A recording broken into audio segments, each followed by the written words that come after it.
Hello there and welcome back to Fatal Hearts. Last time somebody called us while we were cleaning the table and Mom invited him or her over to dinner. She gives me a squeeze. I'm so proud of you, dear. Jeremy sounds like a lovely boy, so polite.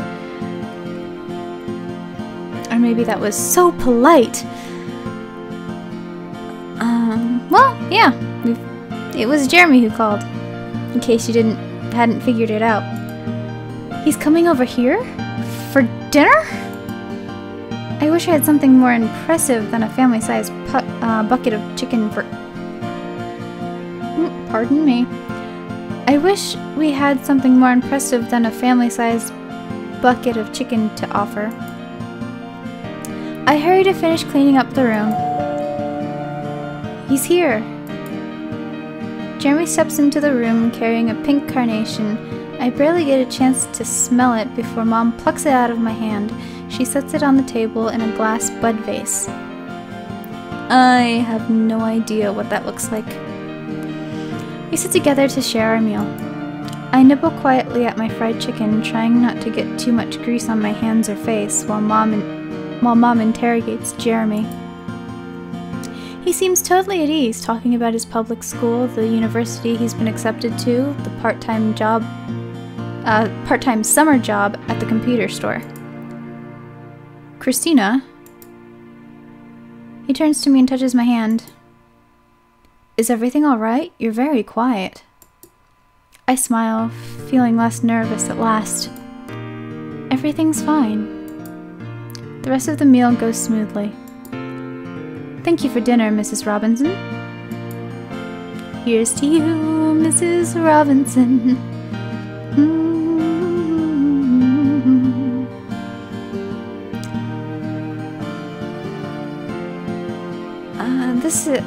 Is it alright if I take Christina for a drive? I promise I'll have her home by 11. Of course! He's got her eating out of the palm of his hand. I slide into the seat of the car and we get into his car yet again. Oh hey, the sky's different this time. So, where are we going? Actually, I was hoping we could get to the library before it closes. You've got a lot of reading to do to catch up with me. I have to study? Some date. I shift positions, my feet wandering aimlessly across the floor of the car. Something clinks. Hey, there's a phone down here. A shiny metal phone that looks like the one I found and lost the other day. Did I leave this in your car? Huh? Oh no, that phone belongs to me.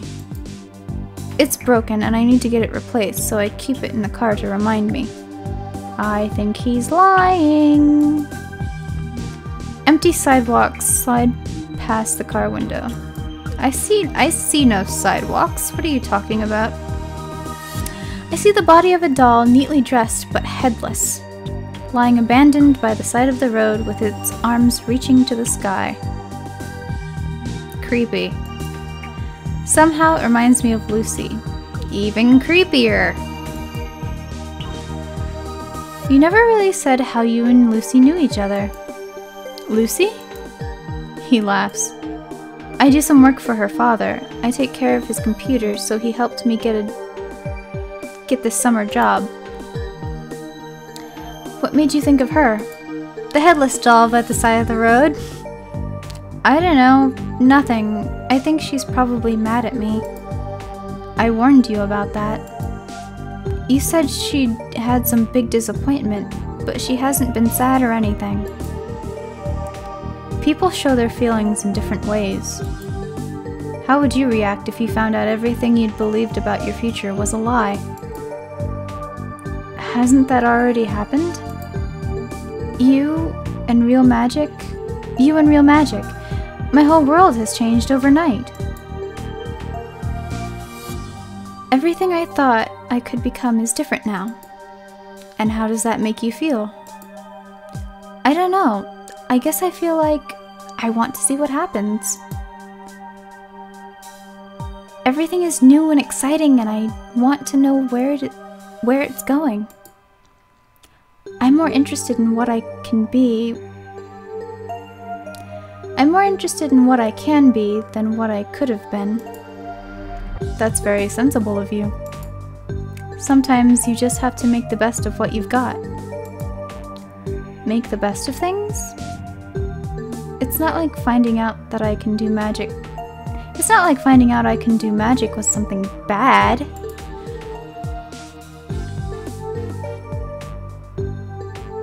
We arrive at the library. New books! Jeremy picks out a stack of books for me. Alchemy, Nordic runes, numerology, and so on. Oh, that's supposed to be a list, okay. Alchemy, Nordic runes, numerology, and so on. Actually, I don't really know what the so on is. I can't really think of anything else that could be for so on and so forth, except for maybe tarot? I don't know. Fun fact, I have a couple decks of tarot cards. Almost no one is here on a summer evening, so we easily find a table to sit and talk quietly without being disturbed. And you can't sit next to each other, you have to sit diagonally for whatever reason.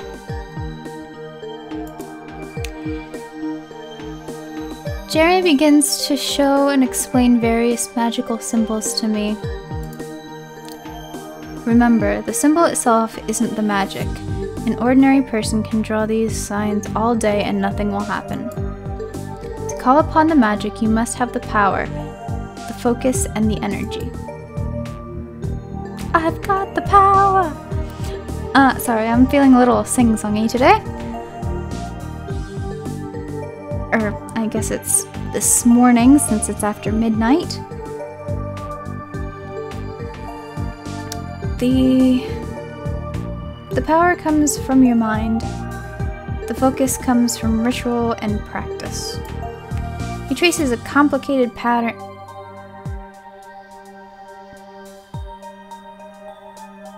I'm watching it being traced. Sorry. He traces a complicated pattern on the surface of the table. This is STERNACHT. You will need to practice touching the points in the right order in order to use this shape as a focus. You said power, focus, and energy. What about the energy? He reaches over to my hand, then draws his nails sharply across my skin, scratching me. Ow! Shh, it's alright. I'm just answering your question. This is one of the ways that energy can be raised. Strong emotions, like pain, provide the fuel. I cradle my hand to my chest, staring at the little red spots of blood starting to form. Come on, give me your hand back. Come on, give me your hand back. Are you going to fix it? No, you are. Remember the shape I showed you? Nope.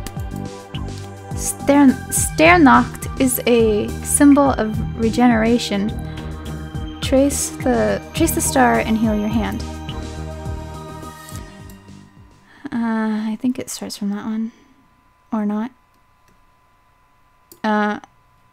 You haven't... Yeah, okay. I want to start over, though. Okay.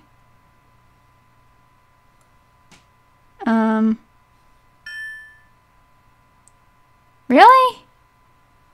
Okay. You'll have to start... I don't care about that. Let me start over.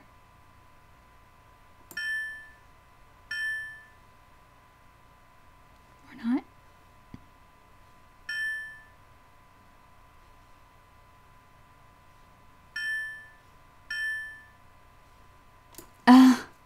Your concentration wavers and you lose control of the pattern. You'll have to start over. Let's see. Here, here, here, here, here, here, here, here, here. very sloppy 6-pointed star, I think that was. As I complete the pattern of STERNACHT, the scratch on my hand fades. I feel a rushing sound in my chest rising up towards my ears. Strange colors swim across my eyes as my head flops backwards. Christina! My eyes close. As I start to slide out of my chair, I feel warm hands supporting me. I'm sorry, I pushed you too fast. His hands come together at the base of my neck.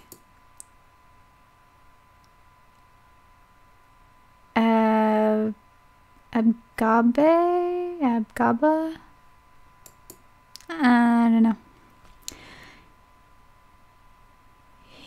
His hands return, pressing palms against my back, and I feel a rush of warmth running through me. The dizziness fades, and I open my eyes again. Better now? He looks tired, but he's smiling. Without any outside force to draw on, the energy has to be taken from you. You can really hurt yourself if you're not careful. He pats my now healed hand. Sit here for a minute, and I'll check these out for you. You can read more later.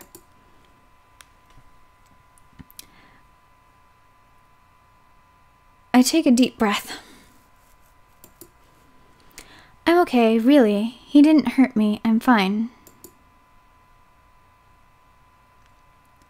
Who was she trying to convince of that? I am wondering. As we drive away from the library, Jeremy keeps talking about focusing methods. So in a magic square, each symbol appears exactly once in the whole square, and the sum of all the entries. There's so much to take in. I don't know how I can remember it all. From the Latin square, where each symbol appears exactly once in each row or column. But if magic were easy, everyone would do it. Which means you have squares inside squares, and each group must be unique. This is not what I expected for my first real date. We stop on the street outside my house. Is everything all right? Well, I look down at my hands. It seems like such a silly thing to complain about. What are we exactly? I really appreciate everything you're teaching me, but am I just your apprentice? Once again, he looks to the stars. When I realized all the things I could be, my first thought was, how wonderful! To be above the world, to have the power to take or see or do anything I wanted. And then, how lonely.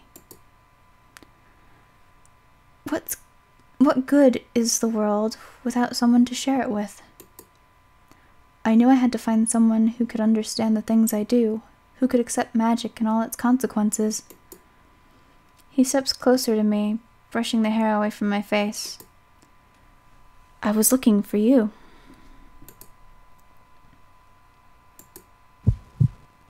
He leans over and touches my lips to mine. His lips to mine. I think that's what I said, not sure.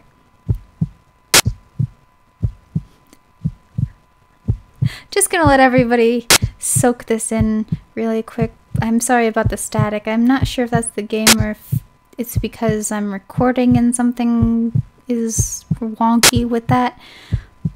But, yeah, it's as annoying to you as it is to me, I swear. When something like this happens, I try to read faster. But, she met this guy less than a week ago. At least. Finally!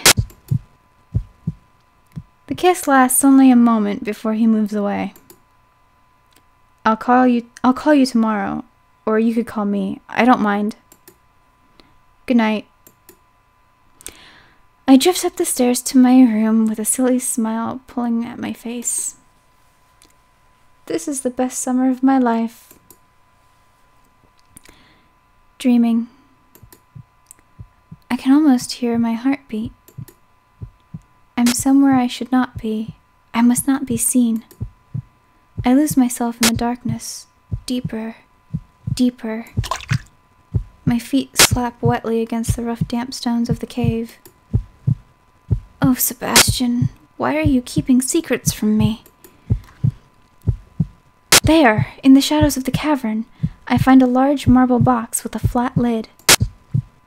I cannot lift it. It's sealed somehow. Small stones decorated with runes are scattered across its surface. If you remember, I didn't say anything about it before because I didn't want to give it away right away. That must be the key.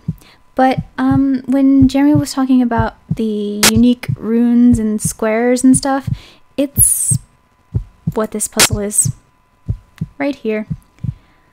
Left click the runes on the side to select a piece, then click in a slot to place a rune there.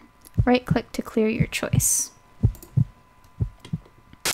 Okay, so this is basically Sudoku. I don't know about you, but I enjoy me some Sudoku. Now, if only I could figure out where pieces go. I say basically Sudoku because it's 2x3 squares instead of 3x3. But the concept is basically the same. If you get it wrong, I don't know if there are any consequences. So like this Taurus kind of sign, I think, it can't go here, and it can't go here. So it can go here or here. Oh wait, you can't see. It can't go. Okay, so the column that it's in, it can't go in any of the spaces above it or any of the spaces below it. Like directly below it. In the same row or same column. So, oh wait, let me grab one of these. Okay, maybe, I don't know if you can see this shadowy figure of the rune, and I grabbed the wrong one. Okay, so for over here, it goes here because it can't, I'll grab another one. It can't be in the same row or column as this one, and it can't be in the same row or column as this one. And since this one is placed now, I know for this area here, if you can see it, I really hope you can. If you can't, then all this talking is just, it's not making any sense. It goes here because it's not in the way of anything else. So this one goes here, and this one goes over here. Now what I was saying before, it could go either here or here because we knew it couldn't be here because of this one, and it couldn't be in this column because of this one. So it's over here. Now, what can I work with next? I could work with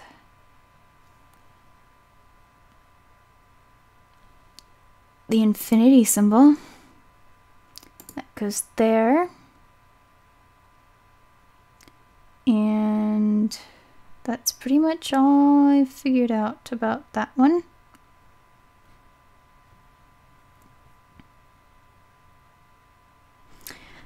No.